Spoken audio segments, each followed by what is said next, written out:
Good morning, learners. Happy Monday. Today is Monday, April 13th, 2020. I have two in this day in history facts. The first one is from the year 1870. So this is, you might know what this thing is if you've ever traveled to New York City. Maybe in the future you travel to New York City and you'll get to visit this place. But on this day in the year 1870, I'm sorry, I don't know why I said that so funky. The Metropolitan Museum of Art opened in New York City.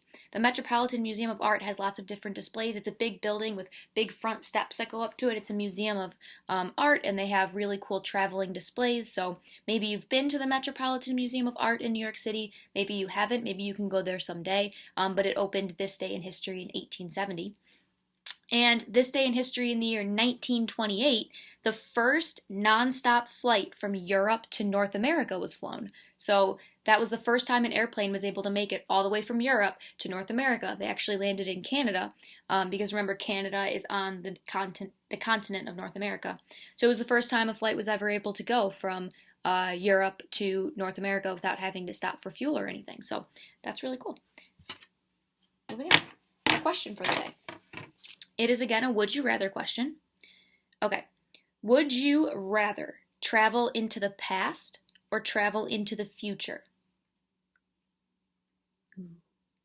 I think I would rather travel into the past because the future, at least the future of my lifetime, I'm going to live anyways. The past I can't relive, so I think I would like to go back to it maybe. But think about it for you. Would you rather travel to the past or travel into the future? Talk about it or write about it. That should be a really cool thing to write about.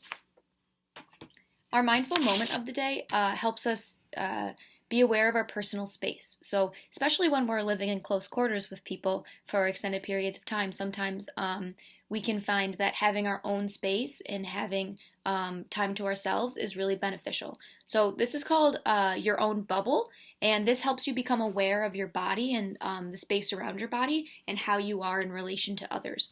So it says, we imagine a bubble around us so we can become more aware of our bodies in relation to other people and things. Have you ever heard the term personal space? This bubble will help you understand your personal space. You could do it with others. You could do it with little brothers or sisters.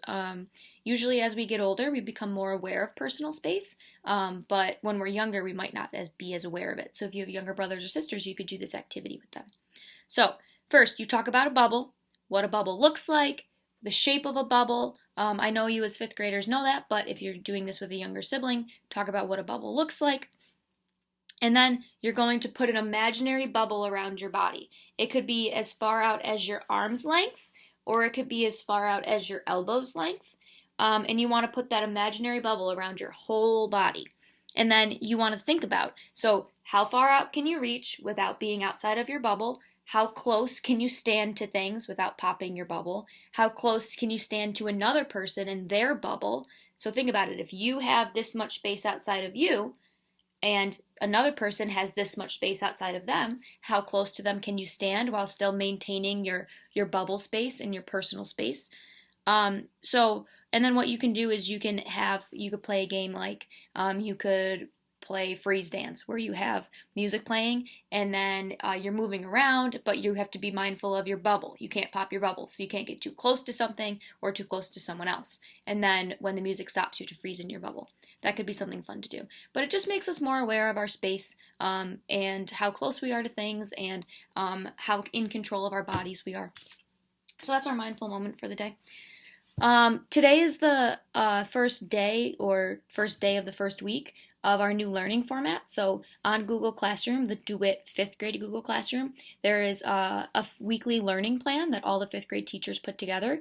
That's everything that you can do for the week. Don't do it all in one day. Work on it over the week, and that's everything. There's also some extra exploration activities on there for you. If you've been to my YouTube channel, I put a dance challenge up. If you want to do the dance challenge, email me the video and I'm going to put them all together. I think it's really fun. If you're nervous about looking silly, I don't think you should take life that seriously. I think looking silly is fun, and if it makes other people smile and other people happy, I think it's a good thing to do. So consider doing it. I would love to see you do it. So let's finish with our story cubes, and if you have any questions about any of the learning or anything going on, reach out to me or reach out to the other 5th grade teachers. We're here to help you, okay? All right, let's see. We've done a lot of these, so I'm trying to roll them. Ooh, okay, cool. I have a flash. This is the flashlight. This is a book. I know the difference. I have a flashlight and I have a book. So you can do a 1-sentence story tell where you go around in a circle and each person makes up the next line of the story, focusing on transition words. Or you can write a story involving using a flashlight, like some sort of mystery where a detective is using a flashlight, or something about reading or books. You could also do a nonfiction writing where maybe you research when electricity was made, so when we switched from using candles to using lights. Or you could write about your favorite book. And if you do one of those writings, read it to someone, because when you do writing, it's much more exciting when someone's actually going to hear it and actually going to read it. So either do a 1-sentence story tell about one or both of these topics, or write about it. And I hope you have a fantastic day. Until next time, it's Miss G. See you soon.